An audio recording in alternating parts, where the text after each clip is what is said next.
This broadcast is sponsored by Subaru South Boulevard and Subaru Concord. WBTV, on your side. WBTV News starts right now. And now at 5 o'clock, NBA officials are going to meet to discuss the controversy surrounding the Queen City hosting next year's All-Star Game. We're on your side with a preview of today's meeting. And Charlotte-Mecklenburg School Superintendent Ann Clark unveiling a proposal to increase pay for teachers. How much more those teachers could see in their paychecks. And welcome to WBTV News this morning on this Friday. It's April 15th. Good to have you with us. I'm John Carter. Glad you're watching this morning. I'm Christine Spiro. Kristen Miranda also here in the Alert Center getting you all the new details on headlines just in. I was just watching some video from Japan, new images of the aftermath of this earthquake, very strong, deadly earthquake that hit. Unbelievable pictures, so I'll show you from the Alert Center coming up. All right, Kristen, thanks. And I think you're going to like the way the weather's starting out this Friday morning. Let's go over to meteorologist Lindsay Topassis, who's in for Al Conklin. Yeah, we've got another repeat performance pretty much for our Friday. We're going to have temperatures in the mid to upper 60s this afternoon. And once again, just a shade below the average high for the date, which is 72. Sun will be up at 6:51, and nice to see that sunset getting closer and closer to 8 o'clock. 7:57 will be sundown for your Friday. If you're headed out the door shortly, we're in the mid to upper 40s right now. 49 in the Charlotte area, 45 Statesville and Salisbury, Hickory 44, Salem, Morganton, and it's 33 in Boone as of the 5 a.m. hour. Again, our hour by hour forecast going to look very similar to where it's been over the past 2 days. We'll be in the upper 40s to the 8 o'clock hour, about 60 by lunchtime, and then upper 60s by 4 o'clock, which will be around our high of the day in the Charlotte area. We do get back into the 70s this weekend, though, and then we've even got perhaps some 80s on the 7-day forecast to show you for next week. So we'll talk all about that coming up in just a few minutes. You're never more than 7 minutes away from First Alert Weather and Traffic on WBTV News this morning. Here is Chris Larson. Lindsay, thank you. First Alert Traffic this morning, sponsored by Toyota of North Charlotte. We'll start with a live look here on I-77 out by the rest area. A few cars and trucks out there, but the volume's still pretty light and no significant problems if you're heading out the door early. Coming up from Rock Hill, 21 minutes, 65 miles an hour, the average speed. Concord to Center City sitting at an 18-minute commute. Lake Norman southbound, you're running 24 minutes and average speeds there still in the mid-60s. Whole lot of green out there, 45, 77, 85, all looking just fine here on a Friday morning. Let's swing into Center City. John Belk over to the Brookshire, no problems there, and 77 north and south through Center City, also looking just fine this morning. Well, we already showed you those. Those are your drive times. All right, guys, back to you. All right, Chris, thank you. It's 5:02 now. Looking ahead, the NBA expected to discuss the All-Star Game today. As we've reported, the NBA has said it opposes House Bill 2, and many people have called on the league to move the February All-Star Game out of Charlotte. WBTV's Ashton Pelham live in Charlotte for us this morning on this story. So, Ashton, what can we expect from this meeting? Hey, good morning. Now, there won't necessarily be a vote coming out of that meeting, but NBA team owners will be briefed on this controversial issue. Now, after Governor Pat McCrory signed House Bill 2, the NBA said it was, quote, deeply concerned that this discriminatory law runs counter to our guiding principles of equality and mutual respect. League officials added they didn't know what impact the law will have on its ability to successfully host the event here in Charlotte. Now, this week, Governor Pat McCrory signed an executive order adding protections for state employees who are part of the LGBT community, but it did not change the requirement that people must use the bathroom of the gender that matches their birth certificate. The league has not commented on whether that order has changed their thinking. Now, city officials have said that the All-Star Weekend could have a $100 million impact here on the local economy. We'll keep you updated on whatever comes out of that meeting today. Reporting here in Uptown Charlotte, Ashton Pelham, WBTV, on your side. Charlotte-Mecklenburg School Superintendent is pushing for teacher raises. Superintendent Ann Clark laying out the school system's proposed budget for 2016-17. The budget plan includes 3% raises for all certified staff. Clark says CMS has been working on his budget for a year, and some of the most important input came from parents. I believe it is my job fundamentally on behalf of 147,000 students to make our community aware of what the need is. And so that's what we have done in our capital needs assessment process. The majority of the proposed budget will help fund those teacher pay raises, charter schools, and student transportation. Breaking overnight, a busy night for fire crews as they deal with 3 fires in our area. The Red Cross helping a family of 4 this morning who lost their home in this fire in Gaston County. 3 departments were called to put out the blaze, which started just after 2 this morning on Skyline Lane near Bessemer City. 2 adults and 2 children who were in the home made it out safely. Officials say this fire started in the living room area and it appears to be electrical. And authorities in Kannapolis are working to figure out what caused a fire in a mobile home. These are pictures from the Kannapolis Fire Department. Crews responded just after midnight to the single-wide mobile home on Black Hawk Drive. When they arrived, a person living in the home told firefighters they were able to get out after waking up to the smell of smoke. No one was hurt, but the home is significantly damaged, as you see. Now, officials say there were no working smoke alarms in the home, and they want to remind people the importance of having an alarm. And officials are monitoring hotspots this morning from a prescribed burn. Mecklenburg Forest Service conducting the burn yesterday on Marlette Drive near Charlotte Douglas International Airport.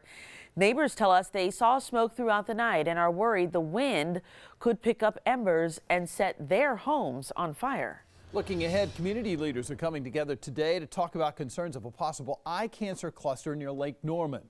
People who live near Huntersville are worried after seeing a dozen cases of ocular melanoma in recent years. If you have questions, a doctor who studies that type of cancer will be at Novant Health Huntersville Medical Center this morning at 8:30. This morning, a woman in Charlotte is desperate to get in touch with the owner of a pit bull that attacked her and her dog. We just want to know if the dog has its shots. That's all we want to know, is has the dog received rabies shots? Rita Horton took her puppy Sophie to the dog park Monday at Fraser Park. Sophie was attacked by a pit bull and barely survived. Horton was bitten as well. Now, Horton is a cancer survivor, so she has a weakened immune system. She says she needs to know today if the dog is up to date on vaccinations. Otherwise, she'll have to start rabies treatment. If you have any information about that dog, call Animal Care and Control at 704-336-4422. Are you ready for some football? Yeah. Well, the 2016 NFL schedule is now out, and the Carolina Panthers will be featured on prime time 5 times this upcoming season. And the first game, how about this? The rematch of Super Bowl 50. The Panthers and Broncos will face off September 8th in Denver. Kickoff is at 8:30 for that game. And now these are the other primetime games. It includes a Monday night showdown against Tampa Bay October 10th, a Thursday night game against New Orleans on November 17th, and 2 road games later against Seattle and Washington. You can check out the complete schedule by going to WBTV.com, clicking on the sports tab, then click on Carolina Panthers. Well, we're just getting started for you this morning at 5 a.m. A presidential debate between the 2 Democrats takes a less than friendly turn, let's just say. The attacks Hillary Clinton and Bernie Sanders had for each other. And Krista Miranda live in the Alert Center. John, a deadly earthquake overnight in Japan. 6.5 was the magnitude. I'll tell you how many people that quake killed, how many people it injured. That number is in the hundreds. And let's get a quick check of your first alert weather. Here's a look at our temperatures right now. 49 degrees in Charlotte, close to freezing up in Boone is 35 degrees, 45 Shelby, 47 Wadesboro, 45 Albemarle, Salisbury's got 45, 46 in Chester. Here's a live look at I-77 near the rest area, and you can see traffic is fairly light there, moving smoothly. We'll keep you posted on that because you're never more than 7 minutes away from weather and traffic on WBTV News this morning. It's 8 minutes after 5 o'clock. 11 after 5. Welcome back to WBTV News this morning. Want to get back to Krista Miranda. She promised to show some images from that deadly earthquake in Japan. She's live in the Alert Center with that right now. Tell you what, Christina, every time our editors put together some of these images, I get new ones in, and they're even more shocking than the ones I saw before. So I'll show you some more throughout the morning. But these are images of the aftermath of the earthquake in Japan that struck overnight. The aftershocks have actually been rattling so many communities in southern Japan. Following that magnitude 6.5 quake, it killed 9 people, injured 800 others, and rescue workers have been combing through the rubble this morning in really hard hit areas to make sure that no one is trapped inside. They want to get everybody out. The prime minister there says the government is trying to prevent secondary disasters from those aftershocks. One of the aftershocks alone measured 5.7. It struck about 40 minutes after the initial earthquake. That's according to the meteorological agency in Japan. So it's a very fluid situation there this morning. They're trying to make sure that everybody's safe. I'm going to keep an eye on it for you from the Alert Center. 12 after 5 in campaign 2016, a heated debate between Democrats Hillary Clinton and Bernie Sanders as the presidential candidates prepare for Tuesday's primary in New York. The candidates spent most of their time on the stage attacking each other. I question a judgment which voted for the war in Iraq, the worst foreign policy blunder in the history of this country. President Obama trusted my judgment enough to ask me to be Secretary of State for the United States.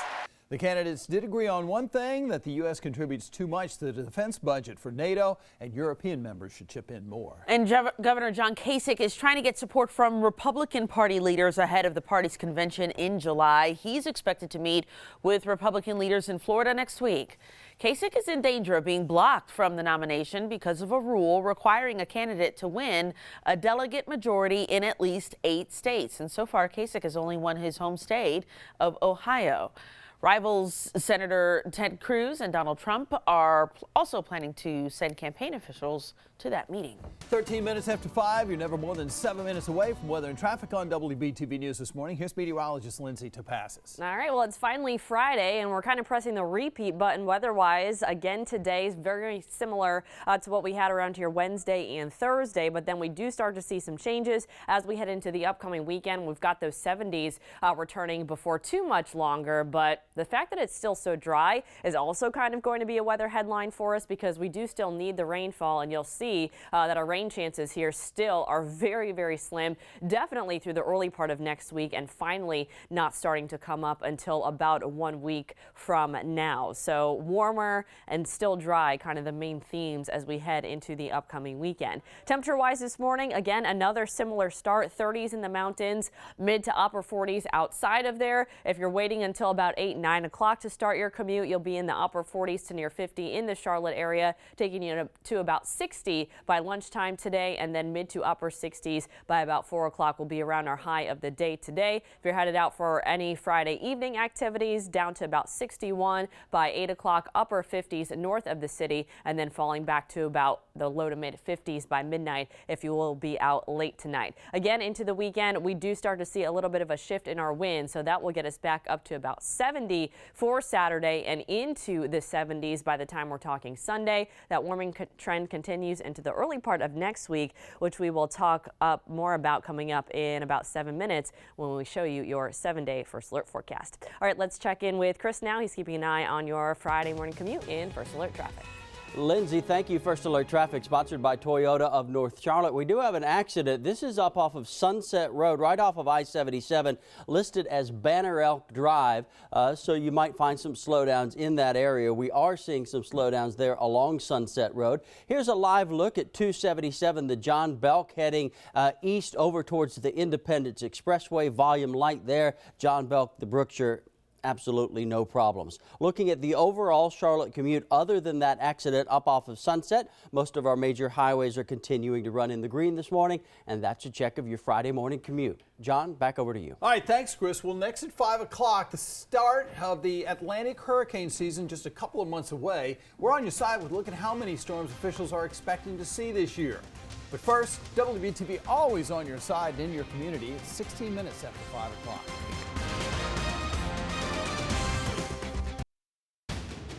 Thank you for starting your day with WBTV News this morning. Overnight, we are following news of a safety alert for students at UNC. Yeah, we're going to go right over to Krista Morana with details just now coming into the Alert Center. That's right, John and Christine. This is the first tweet that went out overnight about 4 hours ago. The university has activated the sirens. Police report an armed and dangerous person on or near campus. This was the alert that came out to students just after 12:30. Apparently there was an armed robbery. It's not loading, but I'm going to show you in just a second here.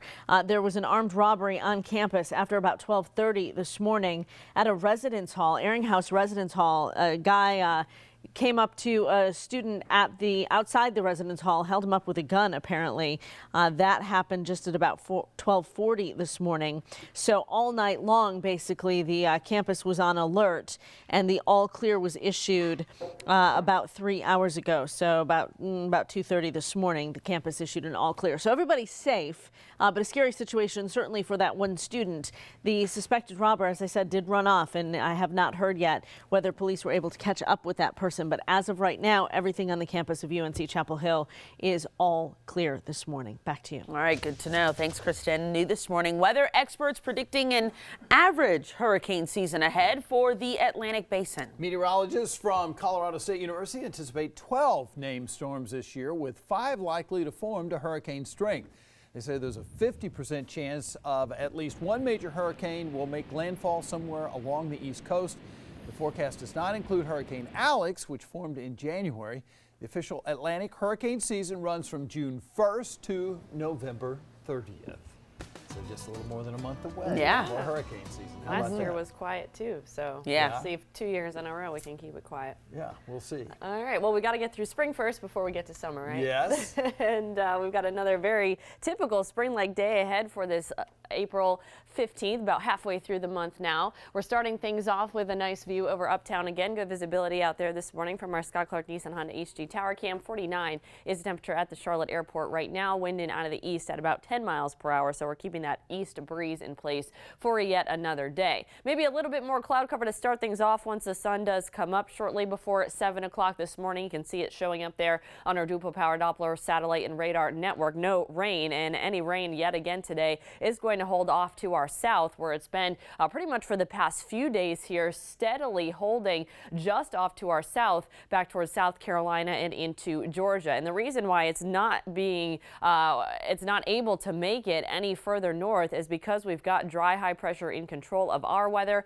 across North Carolina, and that's going to keep things dry for us. So even though that rain is just awfully close, it looks like it's just within reach, it's not going to be able to make its way into our area. I want to show you the humidity here. The brown tone there, the tan is the dry air, the green is the more humid air, and you can see when we show you this exactly why that rain is not able to make it any further north, because of the dry air in place, thanks to that high pressure system, which is only going to get drier as that high continues to keep its control of our weather pattern all the way through the weekend. So that's why we've got a very dry weekend on tap, and even really through the early part of next week, our rain chance is quite low. It doesn't start to come up, barely comes up by Thursday of next week, and at this point it looks like next Friday, so 1 week from today, could be our best opportunity to maybe pick up some measurable rainfall, which we do need. We've been keeping you kind of updated here on the rain deficit, which for the month of April is over ½ an inch now, and we're getting closer and closer to that 4-inch mark for the deficit for the year of 2016. Pollen count is still quite high. It's come up from where it was earlier this week, so you may have noticed if you are an allergy sufferer, and unfortunately we won't see any relief from that either as we head through the weekend, so that pollen count stays quite high all the way through Sunday. Temperature wise, we're in the mid to upper 60s for another afternoon today. We're back to about 70 tomorrow, into the 70s Sunday, and then it does still look like we turn even warmer, upper 70s to near 80 by the time we're talking the early part of next week. All right, you're never more than 7 minutes away from First Alert weather and traffic on WBTV News this morning. Here is Chris Larson. Lindsay, thank you. First Alert Traffic is sponsored by Toyota of North Charlotte. We're going to start this morning up in Watauga County on Highway 321 there. This is just out past Vilas. A section of that road closed down this morning because of an accident which took down power lines, so we want to let you know about that. Watauga County Communications letting us know that early this morning. Looking at traffic cameras here across the region, keeping an eye on things, anything that might slow down your Friday morning commute. Looks good right now on 45, 77, 85. Up to our north, right off of 77, and this is just off of Sunset Road at Banner Elk Drive. Accident there, no injuries being reported, but we are seeing some slowdowns there along Sunset Road. Looking at our drive times, if you're coming up from Rock Hill, 21 minutes, 64 miles an hour. Concord to Center City, an 18-minute commute, and Lake Norman southbound at 16 minutes, 64 miles an hour. That's your check of traffic. Guys, back over to you. Thanks, Chris. Well, new developments in the push by lawmakers in one state to make the Bible the official state book. What's become of that bill? That story all new at 5:30. We'll be right back. Don't go away.